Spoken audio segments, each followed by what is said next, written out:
കർണാടക മാണ്ഡ്യയിൽ ഇന്നലെ രാത്രി വളരെ വൈകി വിശ്വ ഹിന്ദു പരിഷത്തും മറ്റു ചില ഹൈന്ദവ സംഘടനകളും ആഹ്വാനം ചെയ്ത ബന്ദ് പുരോഗമിക്കുകയാണ്.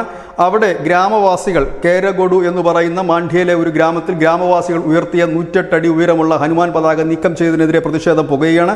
ആ പതാക പുനഃസ്ഥാപിക്കണമെന്നാണ് ഗ്രാമീണരുടെ ആവശ്യം. ഇത് പുനഃസ്ഥാപിക്കുന്നവരെ തങ്ങൾ സമരം തുടരും എന്നാണ് പറഞ്ഞിരിക്കുന്നത്. അതിൻ്റെ ഭാഗമായിട്ടാണ് ഇന്ന് അവിടെ ബന്ദ് പ്രഖ്യാപിച്ചിരിക്കുന്നത്. പൂർണ്ണമാണ്. കേരഗഡ്ഡുവിൽ കടകളും ഉൾപ്പെടെ എല്ലാം അടഞ്ഞുകിടക്കുന്നു എന്നുള്ളത് തന്നെയാണ് വിവരം. കൂടുതൽ പോലീസ് അവിടെ എത്തിയിട്ടുണ്ട്. സുരക്ഷാ സംവിധാനം ശക്തമാക്കിയിട്ടുണ്ട്. രാഷ്ട്രീയ പാർട്ടികൾ ആരും പിന്തുണയ്ക്കുന്നില്ല. BJP-യോ JDS-ഓ ഒന്നും തന്നെ പിന്തുണയ്ക്കുന്നില്ല. എന്നാൽ ഈ സമരത്തിൻ്റെ ആദ്യഘട്ടത്തിൽ BJP-യും JDS-ഉം ഒക്കെ ഉണ്ടായിരുന്നു. BJP പറയുന്നത് ഇത് ഗ്രാമവാസികളുടെ മാത്രമായ ഒരു വിഷയമാണ്, ഹൈന്ദവ സംഘടനയുടെ മാത്രമായ ഒരു വിഷയമാണ്, അതുകൊണ്ട് അവരത് മുൻപോട്ട് പോകട്ടെ, സമരം മറ്റൊരു രീതിയിലേക്ക് മാറിയാൽ തീർച്ചയായും പിന്തുണച്ചുകൊണ്ട് തങ്ങൾ രംഗത്തെത്തുമെന്ന് BJP പറയുകയും ചെയ്തു. സമരത്തിൻ്റെ ആദ്യഘട്ടത്തിൽ BJP പോലീസ് സ്റ്റേഷൻ വളയുന്നത് ഉൾപ്പെടെയുള്ള സമരപരിപാടികളുമായി മുൻപോട്ട് പോയിരുന്നു. പക്ഷേ ഇന്നത്തെ ഒരു സമരത്തിൽ വിശ്വ ഹിന്ദു പരിഷത്തും ഹൈന്ദവ സംഘടനകളും മാത്രമാണ് മുൻപോട്ട് പോകുന്നത്. രാഷ്ട്രീയ പാർട്ടികൾ ആരും തന്നെ പിന്തുണച്ച് രംഗത്തെത്തിയിട്ടില്ല. അത് പിന്തുണയ്ക്കാത്തതിന് കാരണം BJP വ്യക്തമാക്കിയിട്ടുണ്ട്.